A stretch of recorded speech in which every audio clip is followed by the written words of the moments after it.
Bradley mowers, are they worth the money? Got the 52-inch Bradley mower with the 26 horsepower Vanguard and the mulch kit.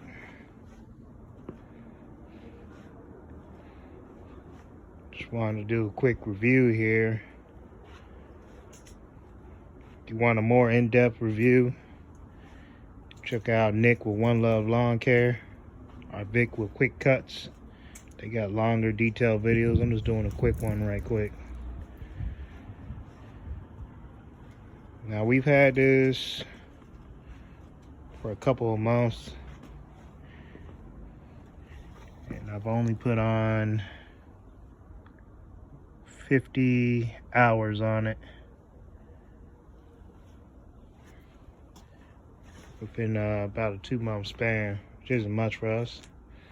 The other mower we have is a Right Standard X, and they both have differences, but they also have some things that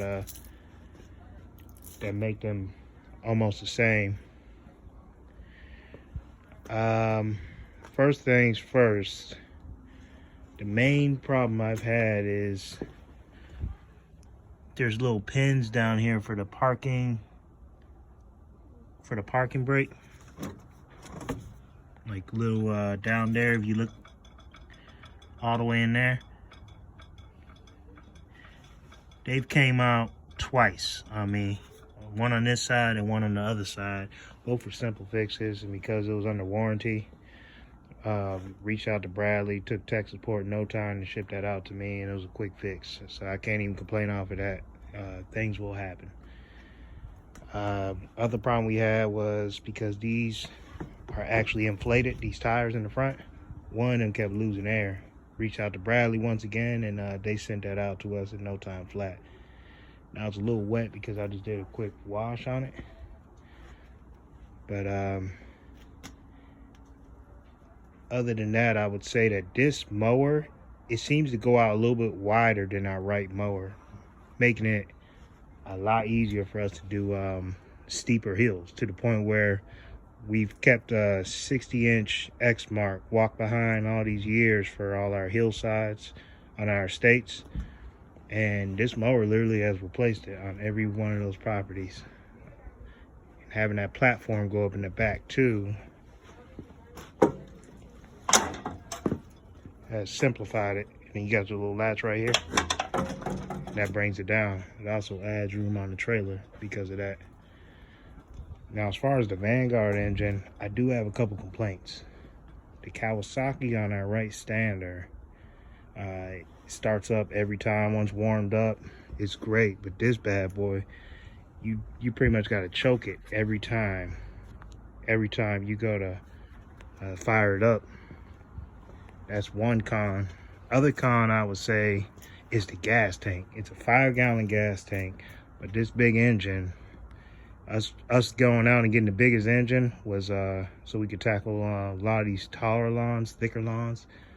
But the downside of that is the big engine sucks down some serious gas. We're gassing this thing up like every day we go out to use it.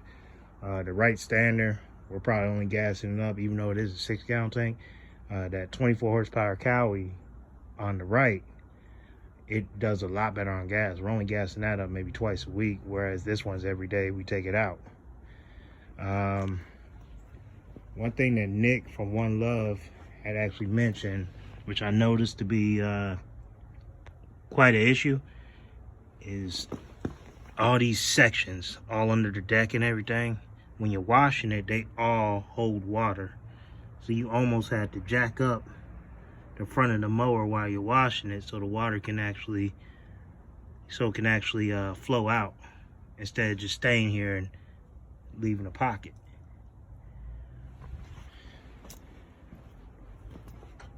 Other, I guess I would say con is it has is that exhaust beam right there in the front. And like say with the mulch kit, when you're doing leaf jobs, which this thing does phenomenal when it comes to mulching up leaves, is all these leaves pop up right here by the exhaust, and you almost gotta have a blower on your back when you mulch up leaves with it, so that you don't have to worry about catching fire. But other than that, I would say for pros, this bad boy is quick.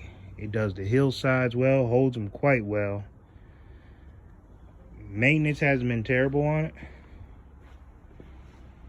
Like oil changes, the little quick connector they put right here, I don't really think that's all that easy, so I went and got one of those vacuum evacuators, so we could just go ahead and stick the tube in there and remove the oil that way. But as far as all the other fluids, they're pretty easy to change. The hour meter does not come with these, so the first thing I would recommend is going to Amazon, spend about $5 on the hour meter, and so you can keep up on your maintenance. I do think they should make that standard to where they do come with an hour meter, but it's not that big of an issue at all. I like the fact that it has a gas gauge. If you remove this cushion, there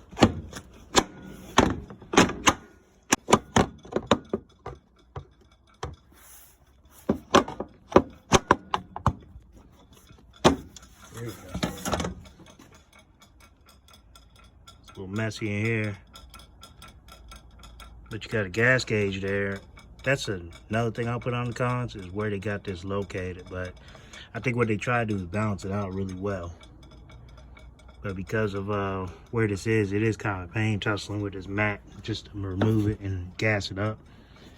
But that's something minor. It's nice having a gas gauge, but one thing I found out is instead of removing that, you could actually look through the throttle, peek through there, and see what your gas is at without you removing the cushion. But all in all, I say this thing is definitely worth the money. I see that they're now coming out with an EFI engine in a 60-inch unit. Had we known that before we got this, we most likely would have went for that over this one. But definitely looking to possibly get another one, because so far so good. I also like the blade change. That's a pro. It's kind of like my X marks, where you just can put the impact on it and spin the bolt out, versus the right, where you got to put a wrench on the top, and you got to take that one. You got to take the wrench on the top and the impact on the bottom, and you're holding the top one in, versus just spinning it out real quick and switching the blades up. But I would definitely say this is worth the coin. It's worth the money. Bradley came out with something nice here as far as keeping the cost down for us landscapers, because the prices on these mowers are becoming ridiculous. I was looking to get another right, but good night. The prices on them things brand new can be ridiculous at times, considering that you get this mower for half the price and you're able to do the same jobs, and as long as you keep the same maintenance, it's just as reliable. But if you have any more questions, just message me. Once again, this was a quick video. Shout out to Nick One Love. You heard me mention him a couple times because he actually he took time out to reach out to me when I first got this mower and release a video on Instagram. So I'm definitely gonna shout him out. Shout out Vic from Quick Cuts, because I looked at a couple of his videos as well before I got this machine. All right, any more questions, just message me. Thank you.